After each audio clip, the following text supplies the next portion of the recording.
আসসালামু আলাইকুম, কেমন আছেন? দেখতে পাচ্ছেন আমার পিছনে সর্ষার ভুঁই, সর্ষা গাছ।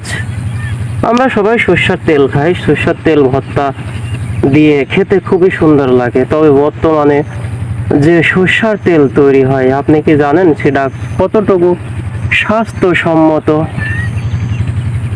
তো কথা হচ্ছে, আজকে সর্ষার তেল নিয়ে একটু কথা বলতে চাচ্ছিলাম। বর্তমানে সর্ষার তেলগুলোর রং সর্ষার তেলের মতো হয় না, হয়ে যায় কালো অথবা লাল। কারণ কি জানেন? বর্তমানে বাজারে যে সর্ষার তেলগুলো পাওয়া যায়, প্রত্যেকটা সর্ষার তেলগুলোই হচ্ছে নকল, একদম গ্যারান্টি সহকারে। এর ভিতরে কোনো ভুল হয় না। উদাহরণ তাও একটু আমি দিয়ে দিচ্ছি।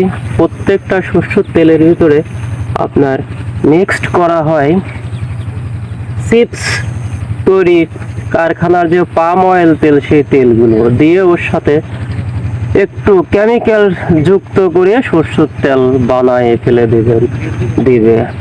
তা যদি না হয়, আপনি কখনো দেখতে পারেন যে যারা চিপস তৈরি করে, যেসব কোম্পানিগুলো চিপস তৈরি করে, সেই কোম্পানিগুলোর তেল কি করে খোঁজ নিয়ে দেখবেন। প্রত্যেকটা কোম্পানির ওই তেলগুলো 60 থেকে 70, অথবা আমার জানা মতে এখন থেকে আরো 5-7 বছর আগে 60 থেকে 70 টাকা কেজি দরে বিক্রি হতো। এখন হয়তো আপনার আরো বেশি দরে বিক্রি হয়। তার কারণ ছোট্ট এক বোতল তেলের দাম আপনার 100 থেকে 150 টাকা। তাহলে ওই পুরা চিপসের তেল তো আরো বেশি দাম হবে। তাই আপনারা যারা তেল খাবেন, সর্ষার তেল খাবেন, আপনাদের অনুরোধ থাকবে আপনারা এরকম ভুঁইতে শস্য বুনবেন এবং সেই তেলগুলো তৈরি করে খাবেন। বাজারে যে তেল খাবেন গ্যারান্টি সহকারে এটা হচ্ছে ভেজাল তেল, সে যত বড় কোম্পানি হোক, গ্যারান্টি দিয়ে কথা বলতেছি। এটা কোনো ভক্কুচক্কু কথা নয়।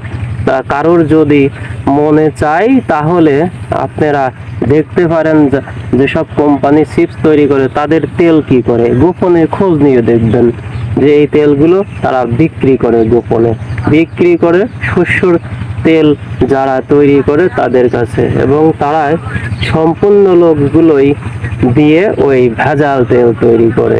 তাই আমার অনুরোধ থাকবে, যারা তেল খাচ্ছেন কৃষকরা, তারা তো সবসময় ভালো কিছু খায় তৈরি করে, এবং যারা তেল খাবেন নিজে পারলে শস্য কিনুন এবং সেই তেল ঘানি থেকে ভাঙায় নিয়ে এসে খান।